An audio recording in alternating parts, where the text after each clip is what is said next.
Yo ho ho. Living on a boat, people think you're wicked, except all the other boaters who say you're a dick. Welcome to the video. This is a little bit of a break from what I normally do. It's cranky.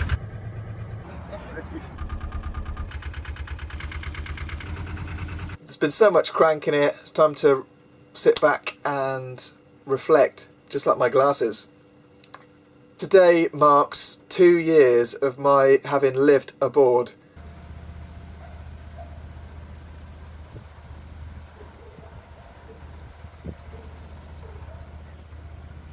And just to think about that is kind of crazy, but kind of crazy, guys. The reason why I'm doing this video is because I think it would be a good idea to reflect back on what I've learned over that period.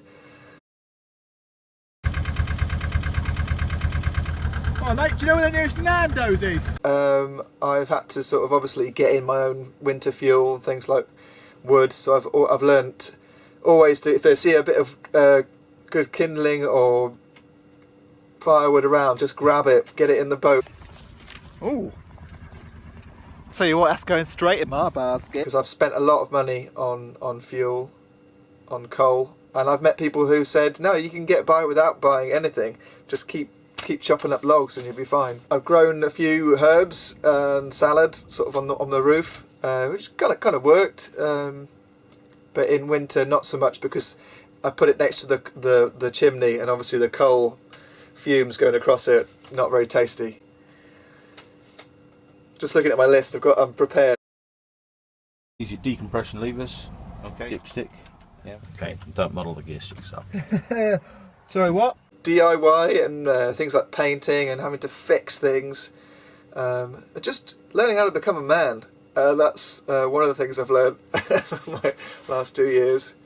And there's been times when I've just absolutely lost it. I don't know what I'm doing. I'm trying to fix something. I think it's going well. Oh yeah, it's all going on. It's all going on.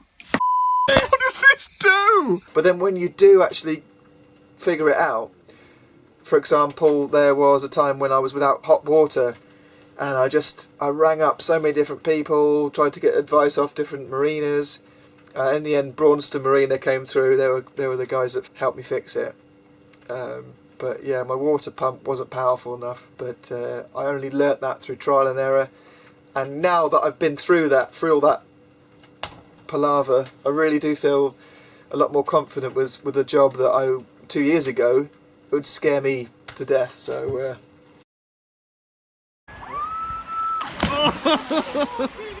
health and safety, something that I thought not much of when I first started on the boat, but as someone quite rightly pointed out, it's just going to be you on your own, and if something happens you've got to know what to do with your first aid kit. Mostly use just plasters in case I cut myself and don't want it to get infected, because obviously it might just be a little cut, but if it turns into something bigger and you end up just losing time, and it sets you back. So I've learnt to look after myself a little bit more, even though I've had various accidents, as you will do.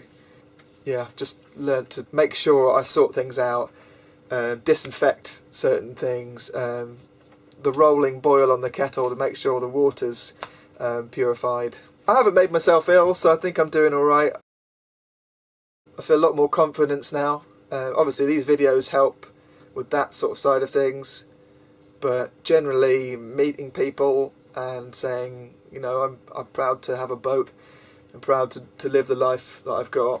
Before I might not have told someone, I might have been a bit, you know, you meet someone you think, well, do I really want to tell them that I live like a river gypsy?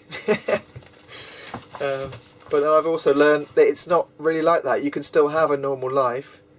You can still sort of wear the same clothes that you normally wear. You just might have to do a lot more work in the upkeep of certain things, and getting your laundry done and dry cleaning and stuff. Which takes me on to things that I've learnt about the boat itself, and that is things like dampness. That can be a bit of a problem. Some people will find that their beds, the underside of their beds, become really mildewy. You might find that just there's a general smell in the air. So I've done a lot to combat things like that. I've bought a lot of moisture traps over the past 2 years. This all seems to be working okay. And I've just generally learnt that stuff costs money on a boat. You know, when people say boat spells bring out another 1,000, they're kind of right. I mean, I haven't had to spend so much yet on things like blacking or any major jobs, but it seems like every time I need something, it costs another 50 quid, and it all adds up. I found that having a boat, you just have to be really, really organised. And I would say if anyone is planning to do what I'm doing, which is travelling around the UK constantly, make sure you've got a work from home job or some kind of job that's that can allow you to have a lot more flexibility. Because I think some of the guys that I've met who have to commute and work in one place, I think they are envious of me. They want to do what I'm doing because they would find it really, really hard to keep on travelling and still have that same job in the one place. Whoa! What's wrong, babe? I think the boat just rocked. No, but it's just about to. So let's talk about relationships. What have I learnt in the last 2 years of being single on the waterways? Well, you do get to meet a lot of women, but most of the ones I meet at the moment are retired. Good God, Gerald, did you see how much stuff he had on his roof? And a bike as well. I met someone who said, Robbie, don't ever start a relationship with someone who's got a boat, because then you've got 2 sets of problems and not just one. But the girls that I have met in the towns that I visited, they've been interested that I've got a boat, but I think it's more about, well, hopefully more about the kind of person I am rather than just having a boat. Oh, what a lovely day!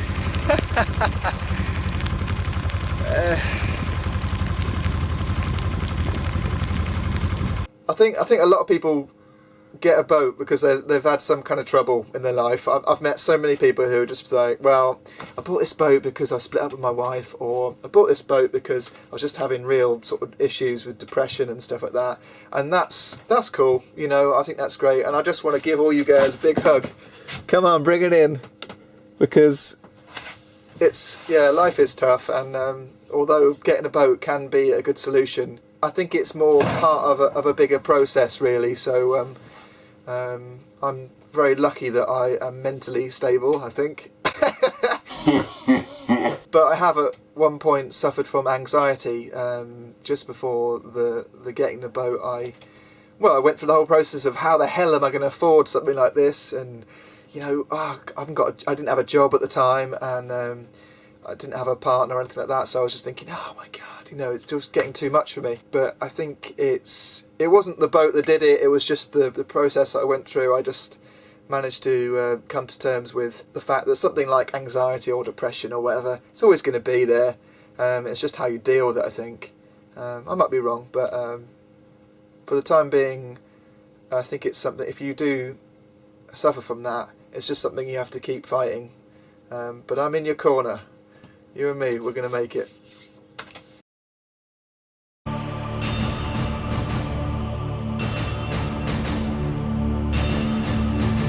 Maybe something that links to anxiety is having a fear of trying something new.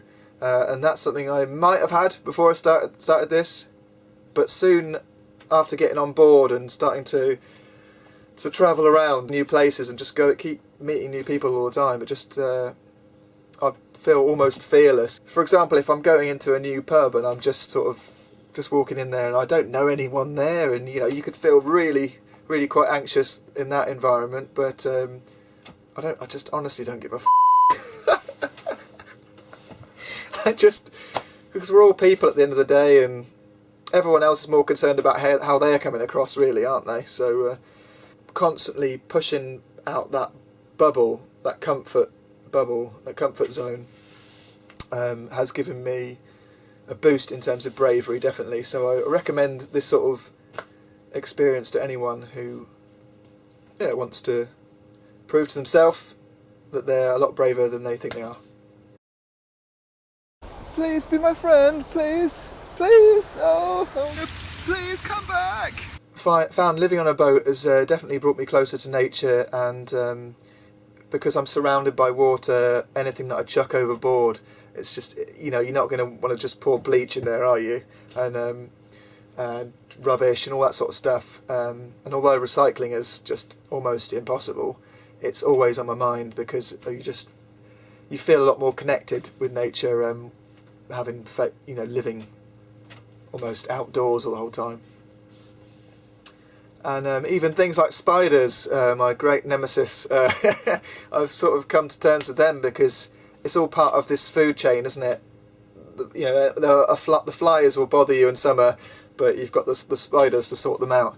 It all sort of feeds into each other, and I've got a newfound respect for that. Things like swans, I'm still not bothered with. Swans and ducks, and I think people feed them too much bread and crap like that. So stop feeding ducks bread, man. You know, there's plenty of midges that I would quite like them to eat instead. And that's about it, really. Just had to get that out of the way and reflect on the last 2 years. If you've got any questions, just pop them down in the comments section. I'd love to have another live session with you guys soon. It depends if I can find free internet though, because obviously that's a bit of a challenge. Anyway, thanks so much for watching, and take it easy and keep cranking it. Bye! Living on a boat, people think you're weird, but I don't give a shit, I just stroke my beard.